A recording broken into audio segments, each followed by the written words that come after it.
Nous sommes un studio de doublage et ce soir, nous allons vous raconter une histoire que peu de gens auraient le courage de vivre jusqu'au bout. Je m'appelle Léa Fontaine, j'ai 32 ans et il y a 7 mois, ma mère m'a appelée 5 jours avant Noël pour me dire de ne pas venir au dîner de famille. Pas à cause d'une dispute, pas parce que j'avais fait quelque chose de mal, parce que mon frère Thomas avait demandé qu'on m'exclue. Il avait dit que mon métier allait le gêner devant sa nouvelle petite amie. Mon métier. Je suis entrepreneur général dans le bâtiment. Je construis des maisons. Je dirige des équipes. Je me lève à 5h30 du matin avec de la sueur dans les cheveux et du béton séché sur mes bottes. Je me souviens exactement de ce moment. J'étais encore dans ma veste de chantier. Je venais de rentrer d'un chantier à Lyon, un appartement haussmannien qu'on rénovait de fond en comble, les moulures d'origine, les parquets en point de Hongrie qu'on ponçait à la main. Ma veste sentait la résine et la poussière de plâtre. Et quand j'ai vu le nom de ma mère s'afficher sur mon téléphone, j'ai failli ne pas répondre. On ne s'appelle pas le mercredi soir normalement. On se parle le dimanche. Les appels du milieu de semaine, ça veut toujours dire quelque chose. Sa voix avait cette texture particulière, celle qu'elle prend quand elle veut dire une chose difficile, mais qu'elle l'enveloppe dans du coton pour que ça fasse moins mal. Elle a commencé par me demander comment j'allais, puis elle a dit « Tu sais, pour Noël cette année ?» Et j'ai senti quelque chose se contracter dans ma poitrine avant même qu'elle continue. Elle m'a parlé de la petite amie de Thomas, Nathalie, qu'il allait la présenter pour la première fois à la famille, que c'était important pour lui, que l'ambiance devait être parfaite. Et puis elle a dit, il préférait que ce soit en petit comité, juste lui, Nathalie, papa et moi, pour que ce soit plus intime, pour qu'il y ait moins de pression. J'ai dit, mais maman, je suis la famille. Et elle a dit, je sais chérie, je sais. Mais Thomas, il est inquiet que ton travail soit un peu difficile à expliquer. À Nathalie. Difficile à expliquer. J'ai répété les mots lentement dans ma tête, comme si je les entendais dans une langue étrangère. Mon travail. Mon travail de chef d'entreprise. Ma société que j'avais montée à 26 ans, enregistrée, assurée, avec du papier en tête, des employés, des contrats. Mon travail qui générait 2 400 000 € de chiffre d'affaires l'année dernière. Difficile à expliquer. Je n'ai pas crié, je n'ai pas pleuré. J'ai dit « Je comprends maman » et j'ai raccroché. Ce qui m'a frappé ensuite, c'est le silence. L'appartement était calme, le genre de calme qui pèse. J'ai enlevé ma veste et je l'ai accrochée près de la porte. Le tissu était raide, imprégné de sueur séchée et de poussière. Mes bottes de sécurité étaient posées en dessous, éraflées, tachées de sel. Et j'ai pensé, voilà qui je suis.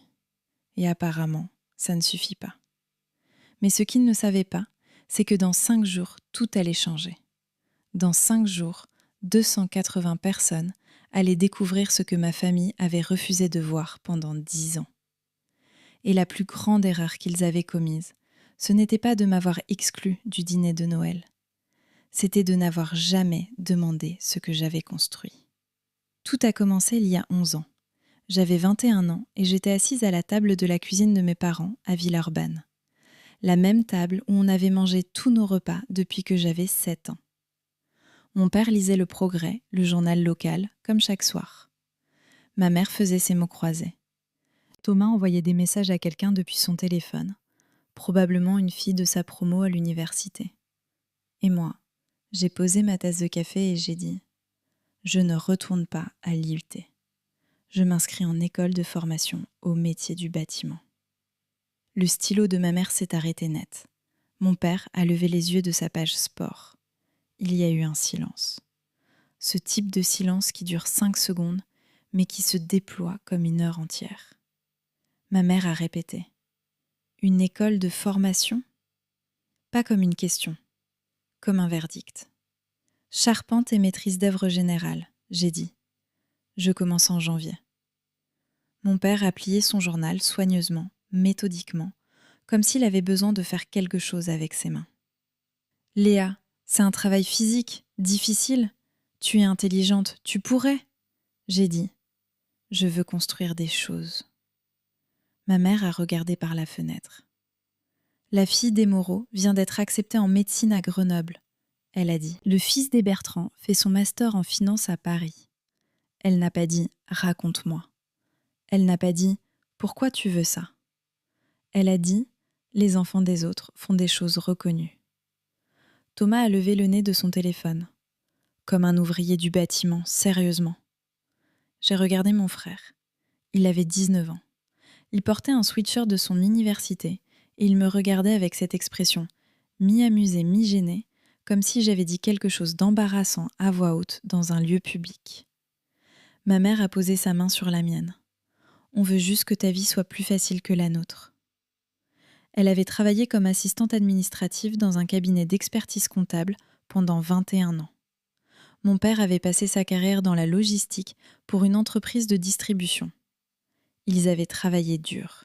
Ils nous avaient poussés vers les études, l'école blanc, ce qu'ils appelaient une carrière sérieuse. J'ai dit, c'est ce que je veux faire. Ma mère a souri.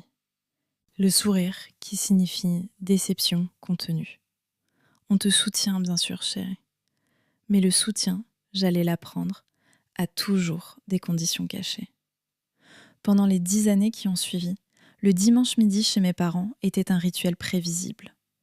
Ma mère interrogeait Thomas sur tout. Son poste à la BNP Paribas à Lyon, son augmentation, ses avantages sociaux, ses perspectives d'évolution, sa mutuelle.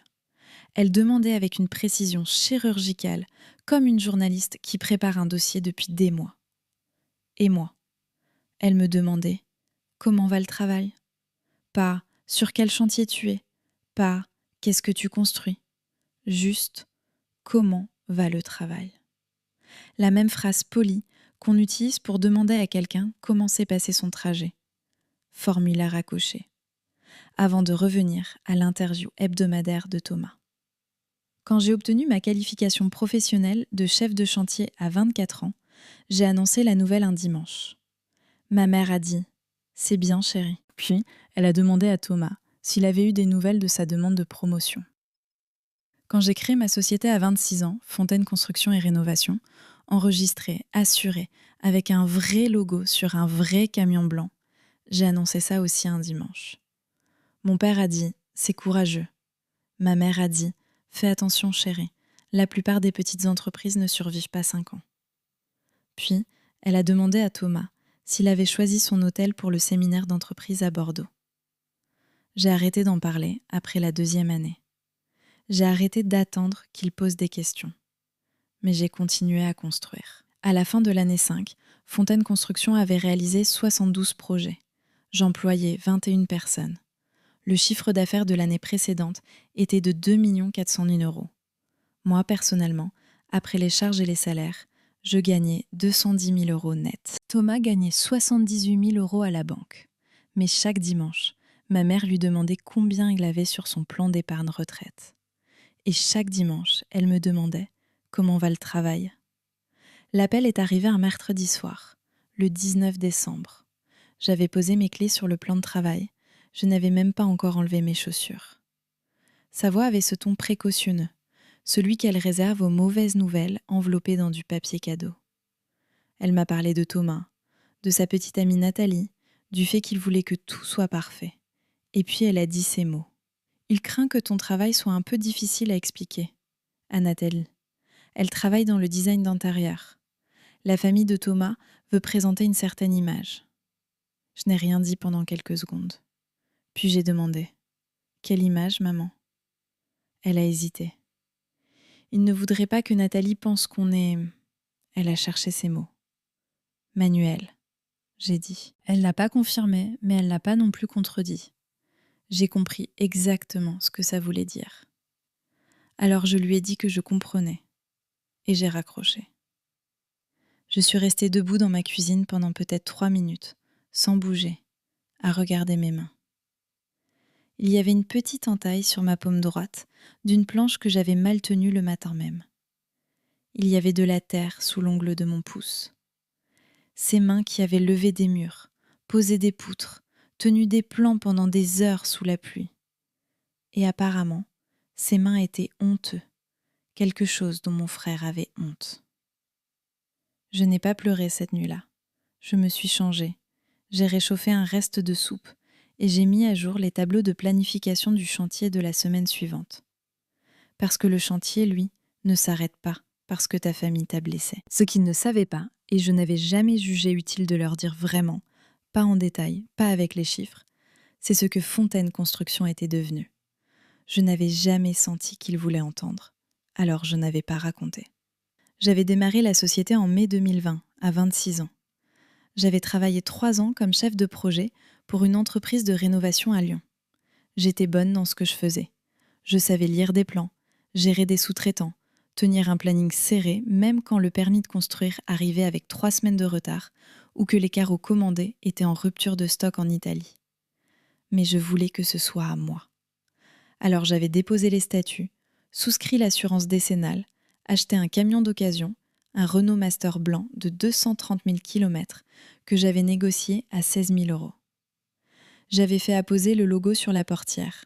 Simple, propre, professionnel. Juste le nom et un numéro de téléphone. La première année, j'avais travaillé seule, ou presque.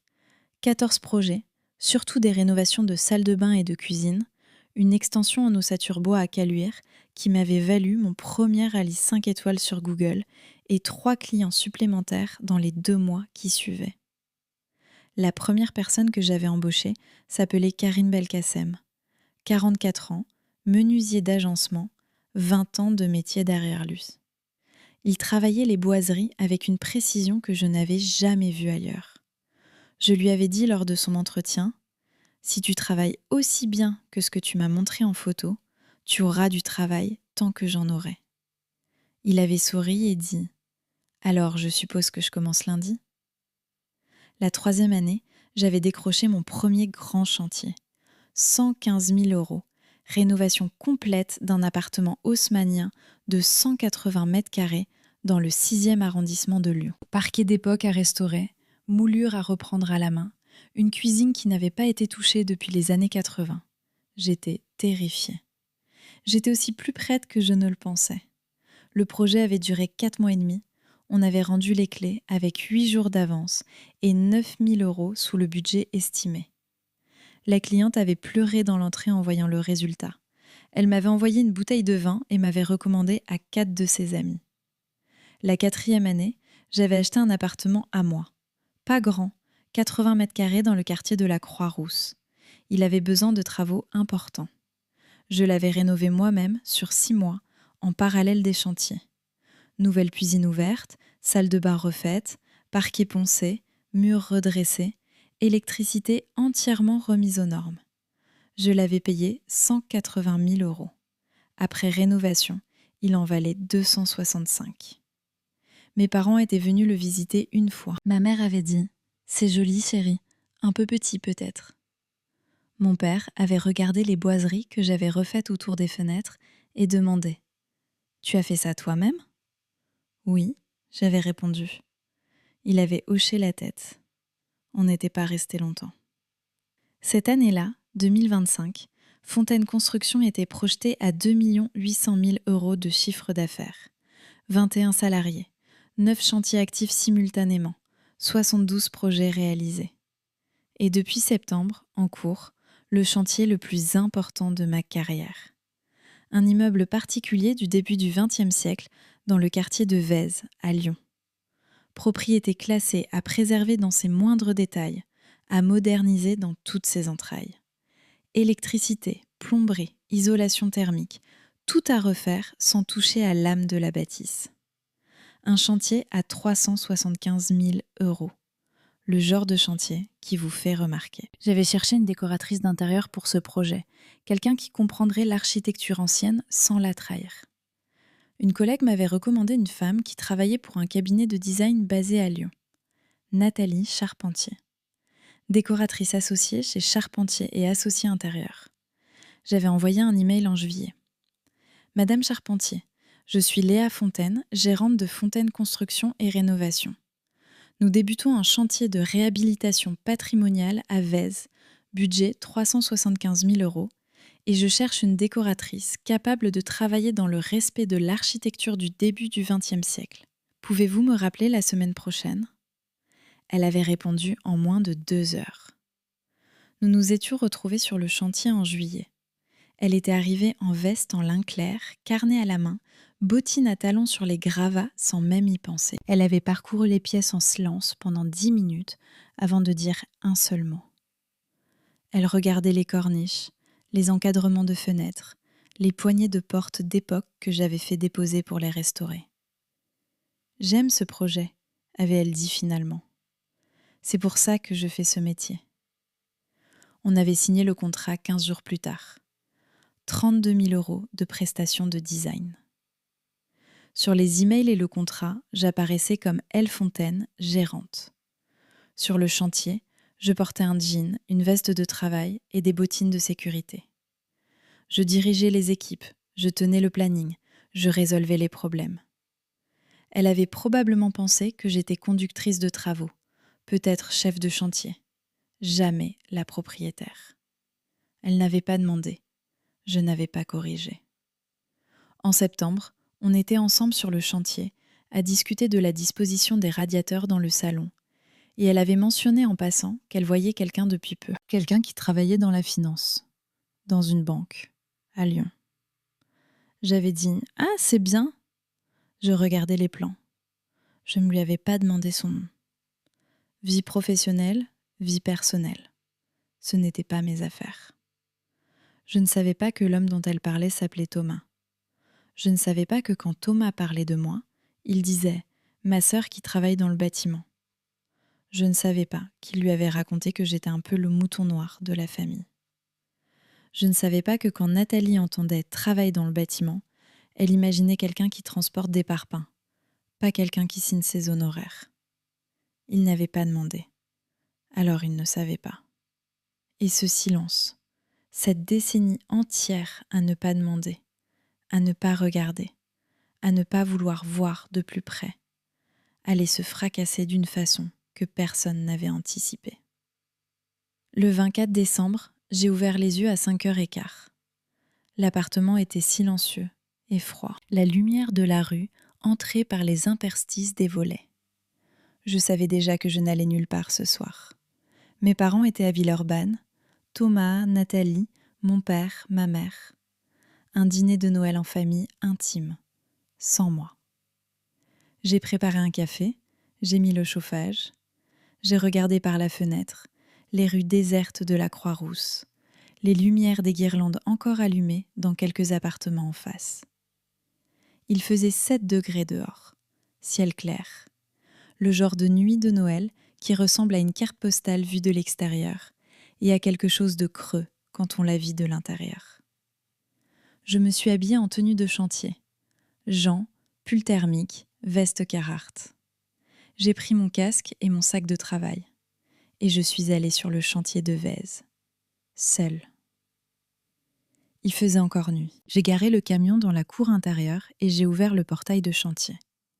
À l'intérieur, la bâtisse dormait. Ça sentait le plâtre frais et le bois brûlé des semaines précédentes quand on avait dégagé les vieilles poutres pourries. J'avais apporté une lampe frontale et un thermos. Je me suis installée dans ce qui allait devenir le salon. J'ai étalé les plans sur une planche posée sur des tréteaux et j'ai travaillé.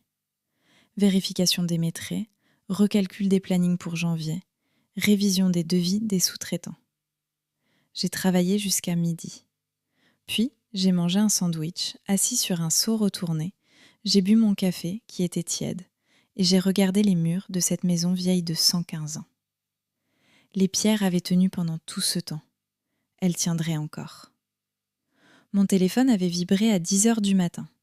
Un message de Thomas. Joyeux Noël. 2 mots. Pas « tu nous manques », pas « je suis désolée », juste 2 mots que l'on envoie à un collègue que l'on croise 2 fois par an dans le couloir. Je n'ai pas répondu. Je suis rentrée chez moi à 16h, j'ai pris une douche et j'ai commandé une pizza. J'ai mangé seule sur mon canapé, en regardant un documentaire sur des architectes japonais. Ce n'était pas triste, vraiment pas. Pour la première fois depuis des années, je n'avais pas à performer. Je n'avais pas à m'asseoir à cette table et regarder ma mère demander à Thomas le montant exact de son bonus annuel avant de se tourner vers moi avec un sourire poli et dire « Et toi, chérie, ça va le travail ?» J'étais ailleurs. Et j'étais bien. Dans 5 jours, il comprendrait pourquoi. Le soir du 29 décembre avait un goût d'avant-tempête, sans qu'on puisse exactement nommer ce qui allait arriver. Je m'en souviens encore avec une précision étrange. Je m'étais garée dans le parking du Parc des Expositions de Lyon, dans le secteur réservé aux invités de la soirée annuelle de la Fédération française du bâtiment et de la construction résidentielle. J'avais mis le moteur en veille et je m'étais regardée dans le rétroviseur. Tailleur noir, chemisier blanc, talons que je n'avais portés que 2 fois, cheveux lissés tombant sur les épaules. Je ne me ressemblais pas vraiment.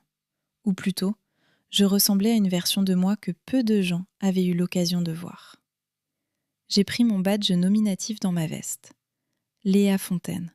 Fontaine, construction et rénovation. Finaliste. Prix de l'entrepreneur de l'année moins de 35 ans.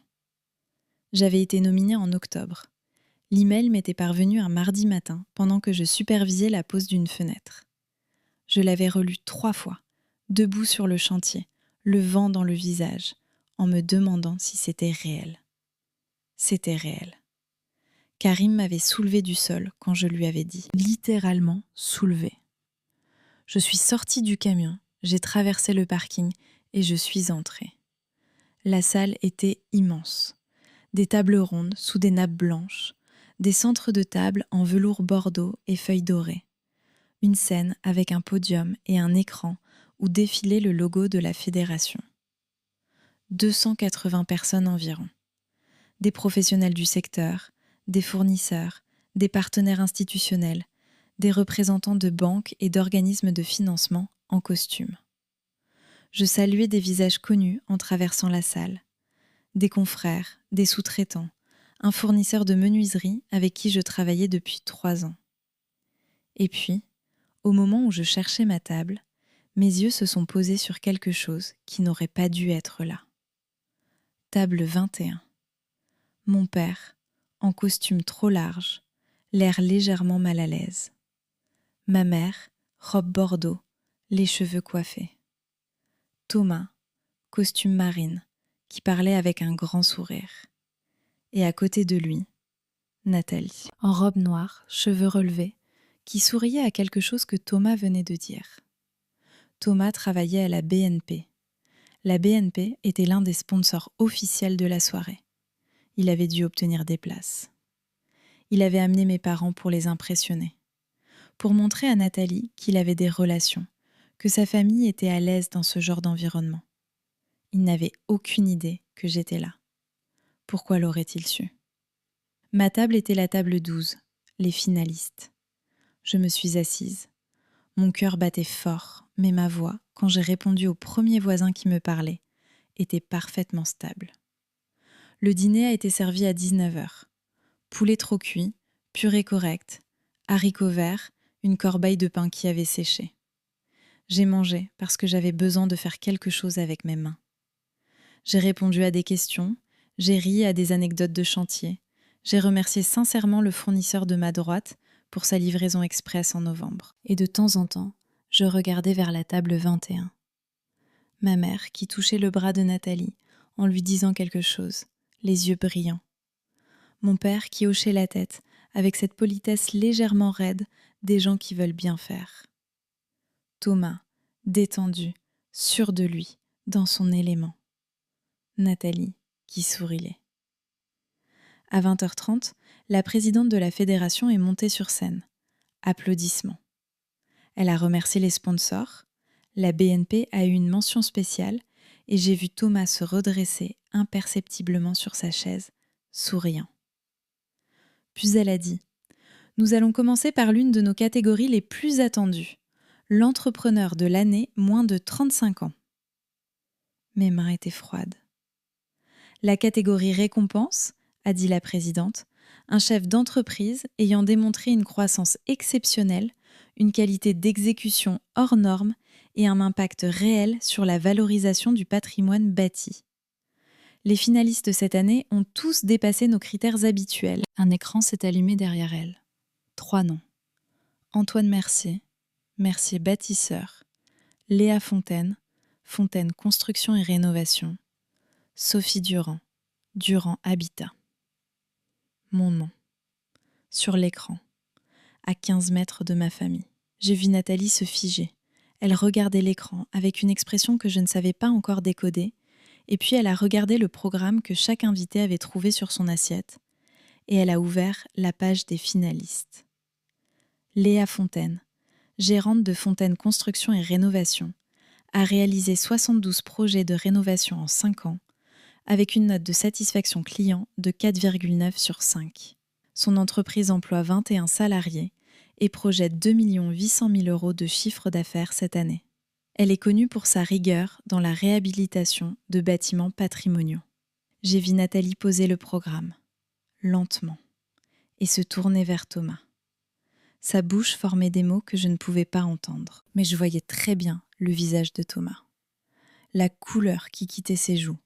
Nathalie a pointé l'écran, ma mère a suivi son regard. Et j'ai vu le moment exact où elle a lu mon nom. Sa main est montée vers sa bouche. Mon père a cherché ce qu'elle regardait, a vu l'écran, et son visage est devenu une ardoise vide. La présidente continuait à parler. Elle décrivait la lauréate, sa trajectoire, sa méthode, sa vision.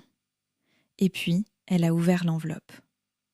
La lauréate du prix de l'entrepreneur de l'année moins de 35 ans est Léa Fontaine, Fontaine Construction et Rénovation. La salle a applaudi. Un projecteur a pivoté vers ma table. Je me suis levée. Mes jambes tenaient. À peine. Je me suis avancée vers la scène. 20 secondes de trajet, peut-être 30. J'ai passé devant la table 21. J'ai regardé.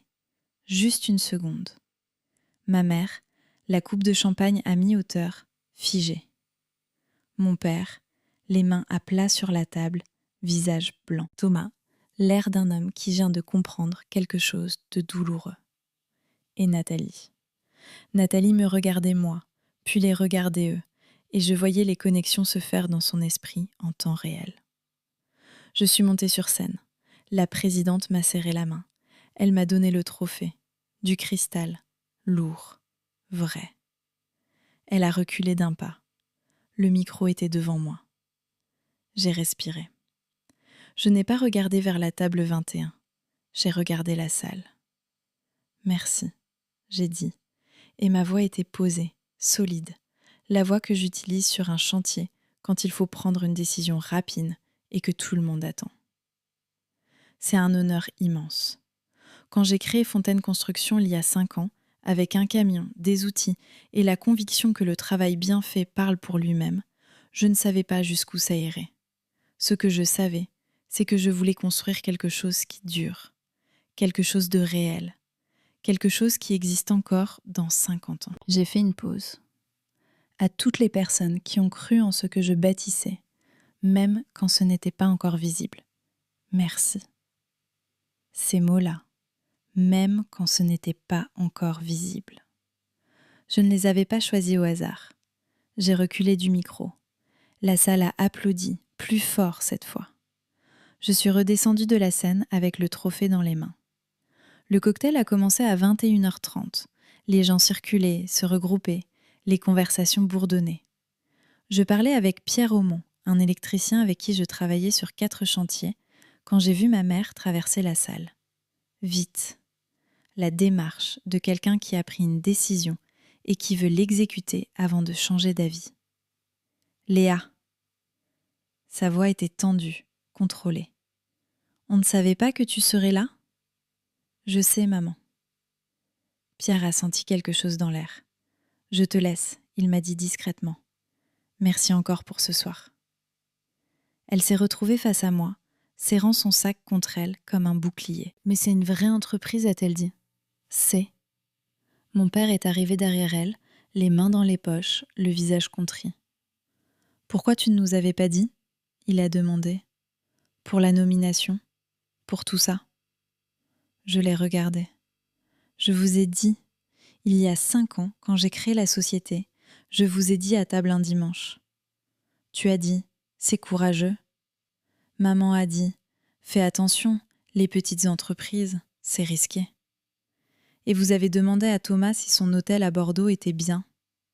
Le silence qui a suivi était différent des autres silences que j'avais connus dans cette famille. Celui-là avait du poids. Ma mère avait les yeux humides, son mascara avait légèrement bougé dans le coin. Ce n'est pas ça la question, et je dis doucement. Ce n'est pas que vous ne saviez pas les chiffres, c'est que vous n'avez jamais voulu savoir. Il y a une différence. Mon père a ouvert la bouche, l'a refermée. Ma mère a dit « Léa ». J'ai dit « Je dois aller saluer les organisateurs. Bonne soirée ». Et je me suis détournée. J'ai fait 5 pas avant d'entendre la voix de Thomas. « Léa ». Il m'a rattrapée près du vestiaire. Sa cravate était légèrement desserrée. Il avait l'air de quelqu'un qui vient de courir sans bouger. « Je ne savais pas », il a dit, « que c'était aussi grand. Tu n'as jamais demandé ?» Je l'ai regardé bien en face. Mon petit frère, 29 ans, dans son costume marine soigneusement pressé, qui me fixait avec une expression que je ne lui avais pas vue depuis longtemps. Quelque chose entre la honte et la confusion. « Tu m'as fait exclure du dîner de Noël », j'ai dit, à cause de mon travail. Le travail qui paie 3 fois ton salaire, qui fait travailler 21 personnes, qui vient de me valoir ce prix. Oui, Thomas, je retiens ça. Son mâchoire s'est contractée. Il allait dire quelque chose. Je ne lui en ai pas laissé l'occasion. Je suis partie. Derrière moi, j'ai entendu mon prénom une fois de plus. Je n'ai pas ralenti. Nathalie m'a trouvée 10 minutes plus tard, près des fenêtres qui donnaient sur le parking. Léa. Elle était debout devant moi, mains croisées, l'air de quelqu'un qui se prépare à quelque chose de difficile. « On peut parler ?» elle a demandé. « Juste nous deux. » « D'accord. » Nous nous sommes éloignés vers un coin plus calme du hall d'entrée. Elle a commencé à parler, et ce qu'elle m'a dit, je l'ai encaissé mot par mot. « Il m'avait dit que tu étais le mouton noir, » elle a dit doucement, « qu'il ne comprenait pas tes choix, que tu n'avais jamais vraiment réussi à trouver ta voie. Il t'appelait ma sœur qui est dans le bâtiment, avec ce ton qui voulait dire « Voilà, on n'en parle pas trop. » J'avais pigé que ce n'était pas un sujet, alors je n'ai pas insisté. Quand tu es arrivé sur le chantier en juillet, j'ai pensé que tu étais chef de chantier. Je n'ai pas fait le lien. Je n'avais aucune raison de le faire. Les mots ont atterri lentement, un à un. Elle a sorti quelque chose de son sac, une carte de visite, la sienne, crème, épaisse, gravée. Nathalie Charpentier, charpentier et associé, intérieur. Quand tu seras prête à parler du prochain projet, elle a dit, appelle-moi. En professionnel, Thomas et moi, c'est terminé. J'ai pris la carte, je t'ai regardé 1 seconde. Tu as dit, tu méritais ce prix. Tu le méritais il y a 5 ans. Je suis désolée que ça ait mis aussi longtemps pour que quelqu'un le voie vraiment. Elle s'est éloignée. Je suis restée seule avec sa carte dans la main et le trophée sous le bras. Je suis sortie à 22h45. L'air dehors était piquant, 4 degrés. Je voyais mon souffle. J'ai traversé le parking, j'ai ouvert le camion. J'ai posé le trophée sur le siège passager. Le cristal captait la lumière des lampadaires et projetait des petits arcs sur le plafond du véhicule. J'ai démarré.